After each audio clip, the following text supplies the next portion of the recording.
CEO of the Cannabis Principal, Osbert Orduña. And ladies and gentlemen, please welcome the 57th Governor of the great state of New York, Governor Kathy Hochul.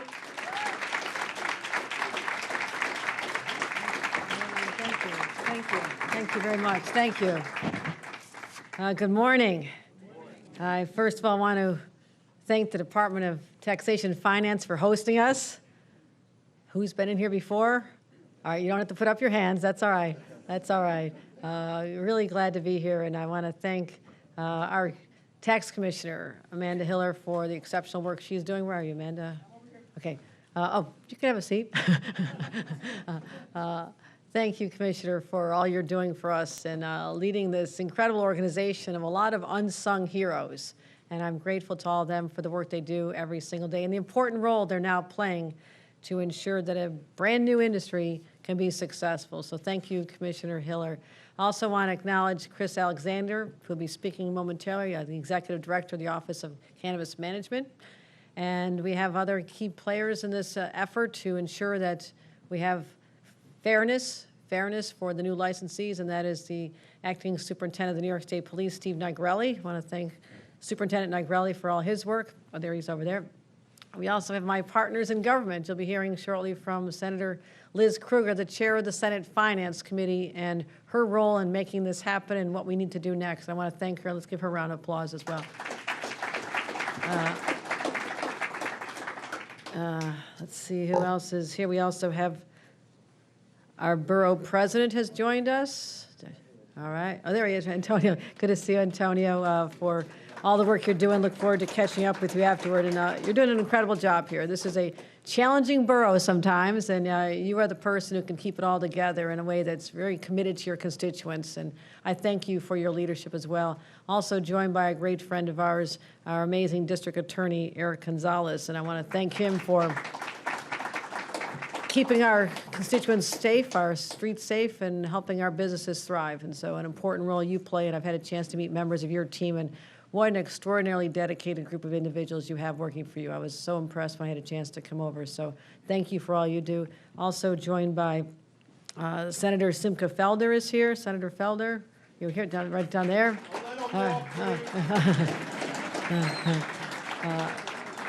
Senator Fernandez has joined us. Senator Fernandez has joined us here. Councilmember Marjorie Velasquez is here. Senator Velasquez. Gail Brewer here? Senator? Oh, I thought she was coming. That's right. And I think we've got everybody. If I forgot you, I apologize, and I'll try to make it up to you. Is Stephanie Zinnerman here? No, I don't see her. Okay, we have people coming. Traffic's crazy in this city now. I've been out a lot, so we'll forgive a lot of people. And Osbert Orduña, I know you're going to be hearing from him in a couple of minutes to talk about the story of his experience. And this is a veteran who has stepped up to be one of the very first, someone that we're going to look back on and say he figured it out and he was successful, and we want to make sure that we're doing everything we can to make sure we're talking about cannabis, that we're doing everything we can do to ensure that the sales of legal products are happening in a way that is equitable. And that has been the ambition behind the law changes a few years ago that allowed this new industry to be unleashed. Everyone knows back in 2021, March of 2021, the legislature passed really groundbreaking legislation to allow the sale of adult use cannabis here in the state of New York. And when I took office a few months later in August, not a lot had been done. The office had not been stood up. There were not the resources behind it. And I knew that we were missing too much time. We needed to jumpstart this and get it moving again. So we put a team in place. And as we stood up this brand new industry, knowing that there'd be challenges, you look at every state that has done this, there are always some hurdles and roadblocks. But my number one objective was to get it right and to make sure we do it in an equitable way.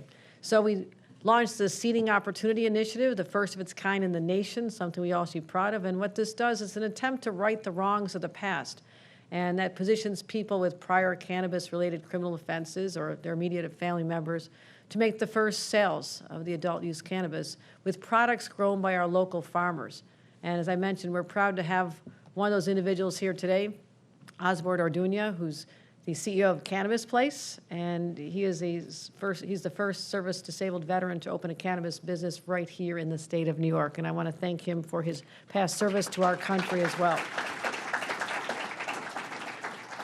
You know, sometimes it takes a while to get it right, and the process has not been easy. It's not been easy. It's not on the pace we would want to see. But sometimes the things worth doing are not on an easy path.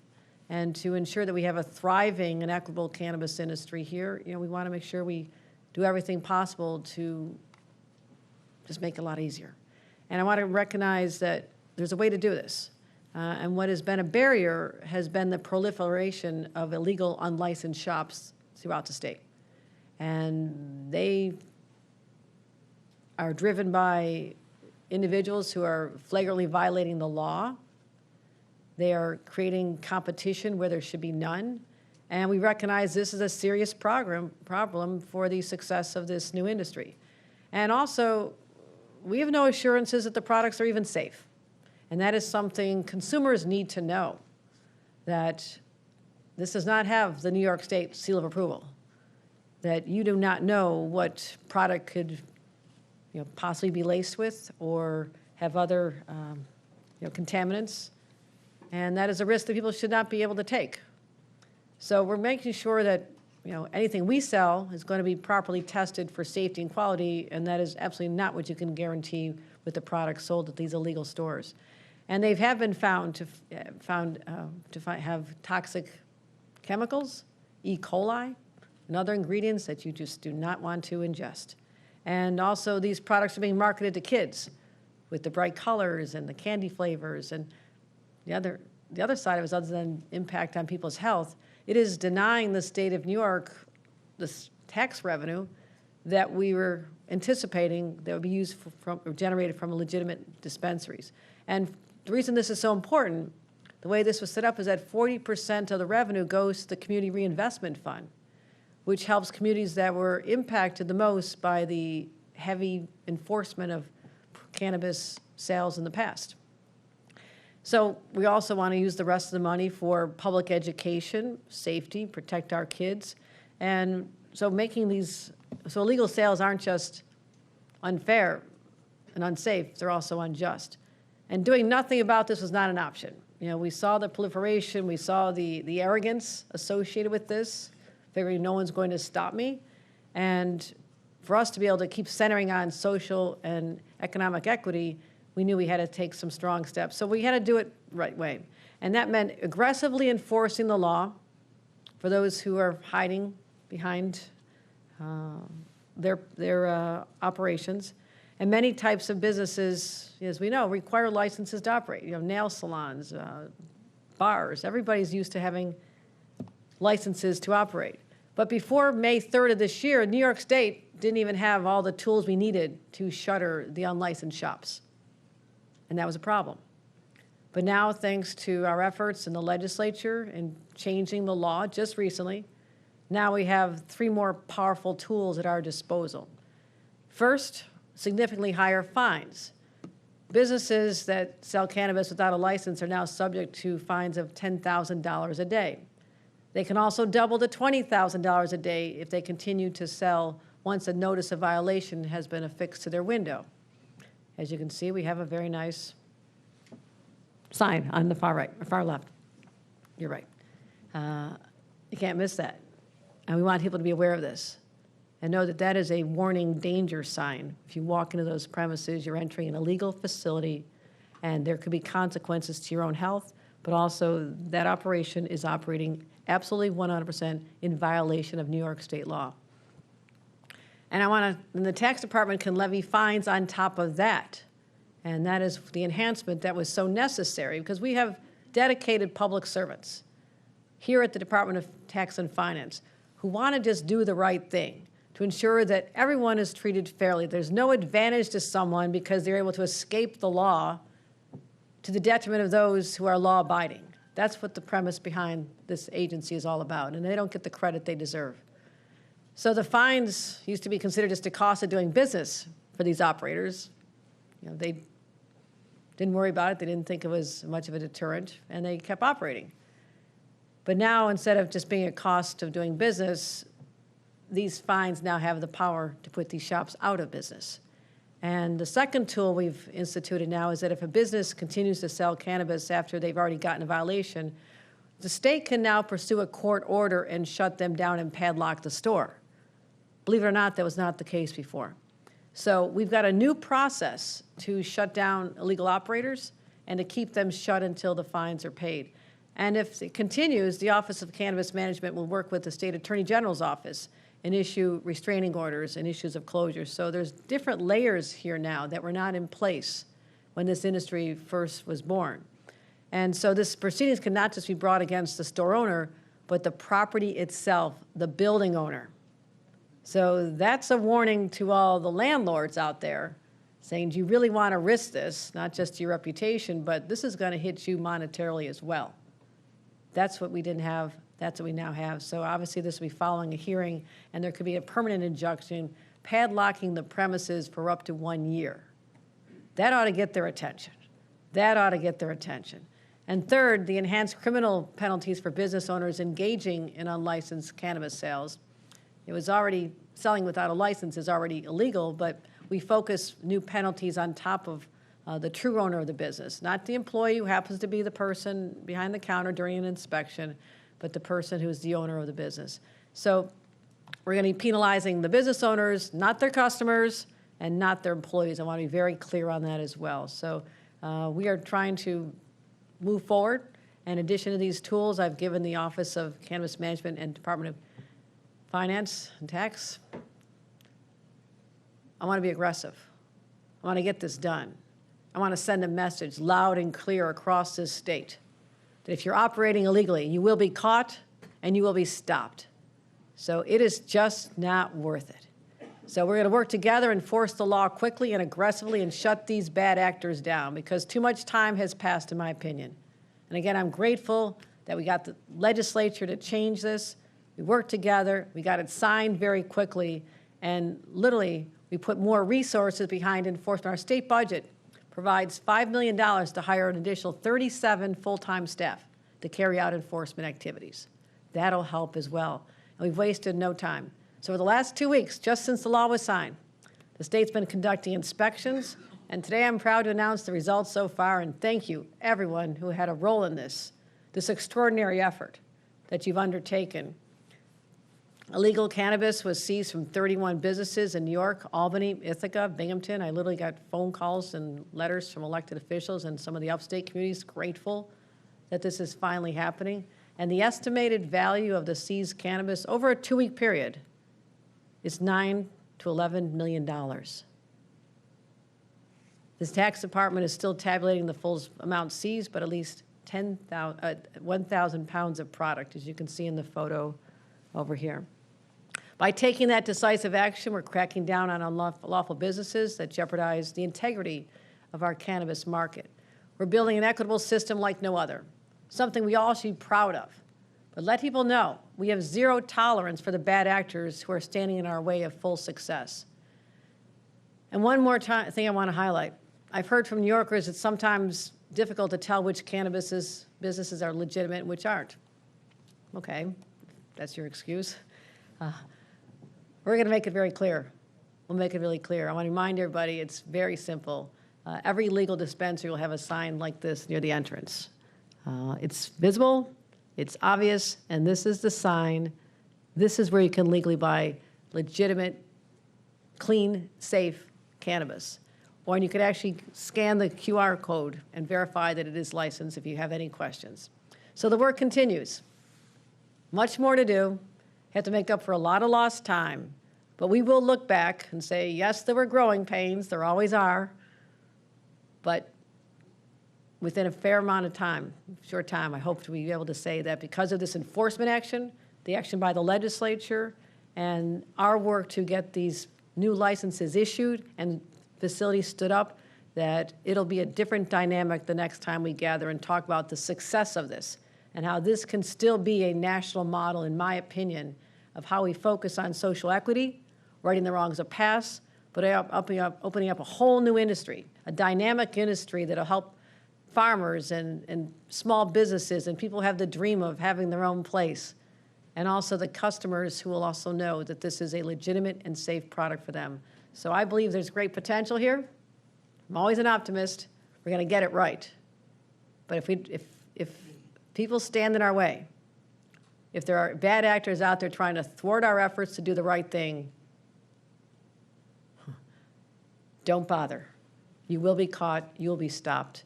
And that is exactly what this launching here today is, to talk about the success of the last 2 weeks, but where we're going next. And I want to thank everyone who's been involved in this. And I want to give my gratitude to Chris Alexander for leading the charge here. It's been a tough haul. It's always tough to be the first. It's always tough to be the first, to have to go in and literally build something from the ground up. But I want to thank you and know that you have the full support of the governor of the state of New York, our entire administration, because we're all vested in the success of this brand new industry, which again, I know we're going to be proud of. So with that, let me introduce the Executive Director of the Office of Cannabis Management, Chris Alexander.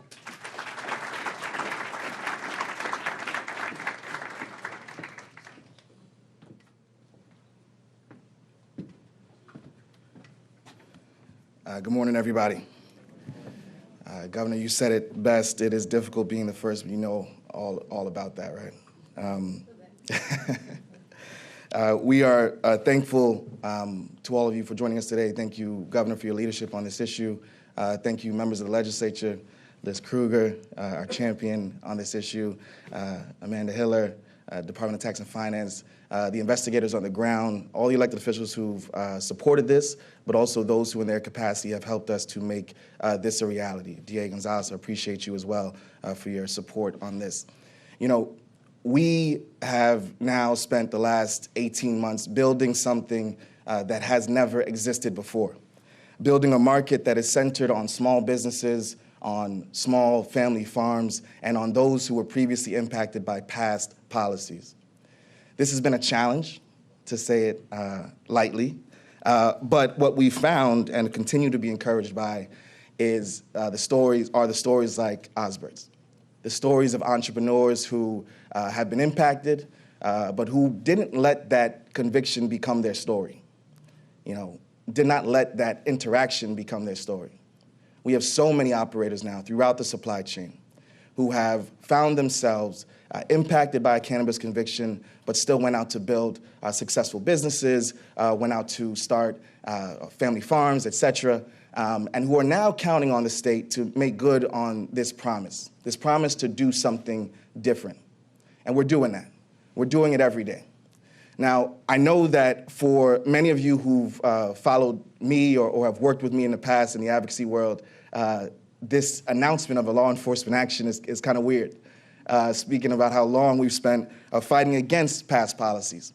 But I want to really emphasize the fact that this is a different moment, this is a different day, and this is a different approach. Our focus started with notice. Our focus started with communicating to these illicit operators on the consequences of their action, the impact of their desire to be non-compliant, and now that we've spent the time letting them know and warning them of continued non-compliance and continued activity, now it's time to take some action. Because we have to protect what we're building. We have to protect this project here in New York. Believe it or not, everybody is watching New York State, as we're used to being in that familiar position, but also watching what it looks like when you roll out a market that starts with those small businesses, that starts with those folks who otherwise have been left out and left behind of opportunities like these when they normally come along. So at this time, I want to really point to our investigator team, led by Dan Hackney. I want to shout out again his efforts and his leadership in this moment. This team has gone around the state. They've interacted with these illicit operators. They've communicated them. They've treated them, with respect in the warning process. And now, as they go back out, they're seizing millions of dollars worth of illicit products that really pose a significant risk to our communities. This is a public health intervention. We are proud of the safe products that we have in the legal market, the tested products that we have in the legal market. We are concerned about the products that are flowing through the illicit market and the way that those products are being advertised and marketed, particularly to children. And so, as the governor said, we are taking swift action now. We have been seizing cannabis products, illicit cannabis, for the last several months. That has not been enough of a deterrent to shut these businesses down. And so I, again, thank the legislature and the governor for giving us this additional power to take the necessary action. This is not going to be the first update that we provide on our activities. The goal right now is closing these illicit shops down and opening more legal ones. And we're going to continue to drive full speed at both of those goals. We thank you for helping to be ambassadors of this message. We have a lot of licensees in the room. If you are a card licensee, please raise your hand or stand up so you can be recognized for being here and being a part of the solution. And as I close, I just have a quick message to you all. You all have been clamoring and asking, hey, I'm getting ready to open up, but I've got 5 illicit shops down my block. How am I going to be successful in this market, in this space that you all are creating, this opportunity you've given to me? If this was any other industry, you would have taken action before. Your success, my message to you, your success is our success. We need you to be successful. And so this action is also to ensure that you have the space that you need to operate and to provide New Yorkers with a safer, tested cannabis product. So thank you, Governor, again for the opportunity, and we'll be here for questions at the end. Please welcome to the podium, Osbert Orduña.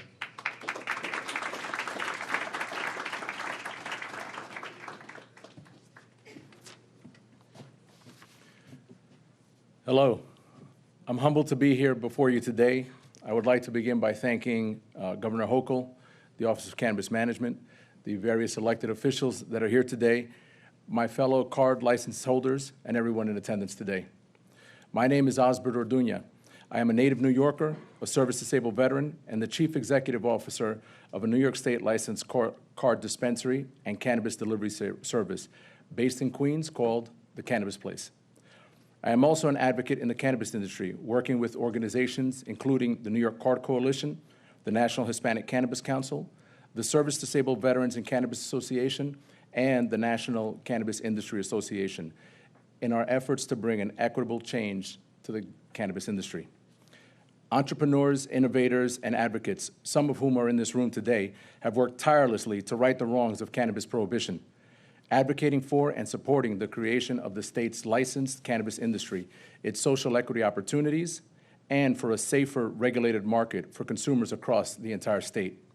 The legislative intent was clear, and the path for an equitable cannabis industry was laid. There are many regulated industries in the state, so why should cannabis be any different than those? Since legalization, there are persons who are neither legacy nor from communities that were disproportionately impacted who have launched unlicensed storefronts with the sole purpose of enriching themselves, ignoring the sacrifices that were made by our returning citizens who paid the ultimate price of prohibition, and also stepping all over and trampling the hard work of the advocates that fought to make cannabis legalization a reality in New York State. Instead, unlicensed storefront operators are undermining the hard legalization work that so many collectively fought for. Unlicensed shops and the landlords that leads to them are taking advantage of the public's lack of awareness by allowing these storefronts to masquerade as legitimate businesses while all too well knowing that they are in fact unlicensed and unregulated operations. We have all seen multiple media reports about how unlicensed operators are putting their staff and our communities at risk as a result of their illicit operations. Meanwhile, so many other New Yorkers, including card applicants, some of whom are in the room today, service-disabled veterans, women, minority, and other small business owners are choosing to do the right thing, waiting for their chance to apply for and to launch their licensed dispensary businesses. These hardworking, tax-paying, rule-following persons deserve the opportunity to not have their dreams trampled on, and our communities should not be exploited by these unlicensed and unregulated operators. Recently, I was at a community board hearing where even an elected official chose to make no distinction between unlicensed operators and those of us who are working diligently and responsibly to launch and operate in full compliance with state regulations. Let me be perfectly clear. We, as New York State licensed cannabis dispensaries, are not the same as the unlicensed illicit storefronts. You see, unlicensed operators are just about themselves, so they don't contribute to the tax revenue that should be used to fund programs to help support our schools and the implementation of statewide youth-focused public education campaigns. In fact, many unlicensed storefronts exist very close to our schools and our houses of worship because they and the landlords that lease to them just don't care. The actions of these unlicensed storefronts are directly contributing to furthering the disproportionate impact that so many of our communities face by these individuals who are instead greedily pocketing tax dollars that should be going towards reinvestment in our communities, funding positive and, in fact, impactful changes. I also want to be clear. The first time that I was personally stopped and frisked, I was 13 years old. I am not for the war on drugs 2.0. So while government entities go about enforcing regulation and seizing unlicensed cannabis products, they also need to make sure that the cannabis laws are applied evenly and fairly in all communities throughout the state. There are too many municipalities that have opted out and prevented licensed opportunities from an opportunity to be a proactive and responsible part of their community, while instead choosing to turn a blind eye to unlicensed operators. For these municipalities, you can't have it both ways. I am glad that the state and the governor are working hard to streamline and increase the transparency of the efforts to open more licensed dispensaries throughout the state, with many more on the way, and in many parts of the state, including New York City, now have licensed cannabis delivery services, providing New Yorkers with access to licensed products at their doorstep. As many card applicants and licensees, including us, have said, we appreciate and are grateful for the hard work of the OCM to build a legal, safer, regulated market for consumers, and for the combined efforts of the many advocates, legislators, and our governor for bringing about an equitable example for others in the emerging cannabis industry to follow, and to become the new model of what legalization should look like in this country. And now I would like to introduce our next speaker, Senator Liz Krueger.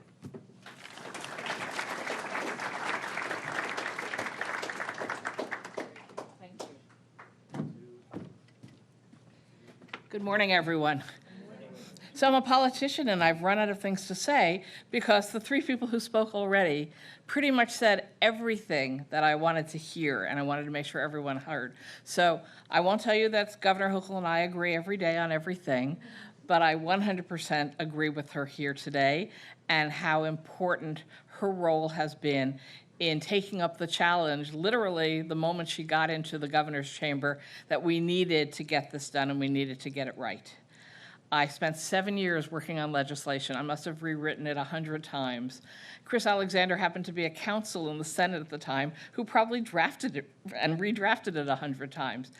And over those years, there were people from large industries, alcohol, tobacco, soda, who would just show up and say, just let us run it all. It'll be fine. We'll just do it all. It'll be fine. You'll make a lot of money. We're like, we're not doing this to make a lot of money, although we never minded state government making money, don't misunderstand. We were doing this to try to end the damage that prohibition had been doing for almost 100 years in communities of color to young people. That's right, that was the basis for the decision. And people always said, like, why did you get involved in this? You don't drink or smoke or use drugs. I go, I know, I'm sort of the odd character to be taking this on. But I did it because I saw the data showing that in the city of New York, under the Bloomberg administration, we were busting 50,000 young people of color every year just for having a couple of marijuana cigarettes somewhere on them. And I was like, I used a lot of marijuana when I was a teenager, frankly. I stopped when I was about 17, because I was done, but nobody ever tried to bust me. And I represent probably one of the whitest and wealthiest districts in the city of New York, and nobody was busting my kids. No parents were calling me saying, my kids are getting busted, but I knew that the young people in my district were using just as much cannabis as everybody else's kids, but they weren't getting criminal records. And so that was really the driving force for me in starting this work. And then I learned more and more about it. And so this bill, yes, it's big, it's complex. There are many issues, as Governor Hochul's pointed out, and everybody's needed to try to do that in a very short period of time. My highest respects to the entire team at OCM for the demands on them and the work that they have been doing. So no, you're not done, and you get some crap thrown at you sometimes. I do as the lead sponsor in the Senate. I see my colleague Brian Kavanaugh from Brooklyn has joined us. Hi, Brian. You weren't here before when Kathy Hochul made all the announcements. So we need to do this, not because we want to reinstall criminal penalties. We need to do this because of the explanations you've already heard from 3 excellent speakers. We have to get this right. So I'm glad that the DA's here, the borough president is here, so many other colleagues in elected office, because we need to do this together, and we need to get it right to make sure that we have the model that we claimed when we passed this bill, that it was going to be the best cannabis legalization law in this country, that we were going to be making sure we were investing in the communities where the harm was done, that we were expunging criminal records for people who got caught up in the criminal categories for cannabis, that they had opportunities to become successful entrepreneurs and taxpayers, and that we would guarantee legal and safe product to be sold, not to children, not targeting young people, but a successful model. And as I was thinking about coming here today, I was reading a little bit last night about what happened when we ended prohibition for alcohol in this country. It's a long time ago. I don't see anybody here who probably was even alive at the time. You know what? It didn't just work great the first day. It's not like everybody in the illegal alcohol business, because by the way, in case you don't know, when there was prohibition against selling alcohol in this country, people were still buying alcohol and drinking. It was just illegal, and it was controlled by organized crime. There's a lot of good business for DAs in those years. And when the country reversed itself, and New York was first out of the box for reversing that, it's not like the next day everything just became legal and easy and following the rules. There was a real struggle there to take back a legal alcohol market and get the bad guys out. And that's what we're facing right now. We need to make sure we're operating as our goals set out, that we're giving the opportunities to the people who should have them, and that we get the guys who are not in this business for the right reasons and doing some scary things. We need them to get out. So I want to thank everyone who's involved, and I want to thank Governor Hochul for her commitment to this real challenge for New York State. But as she said, we might not have everything right yet, but we're going to have a system that we can all be incredibly proud of very, very soon. So I want to thank her for her leadership, Chris Alexander, the early card members, and great presentation. Thank you. Exactly what we needed to hear. And thank you for having me today. And I think, am I introducing, I'm sorry, just double checking. Am I supposed to introduce Simca Felder? No, I'm not. Okay, never mind. Sorry, just, see? Sorry, I was just reading the card. Thank you.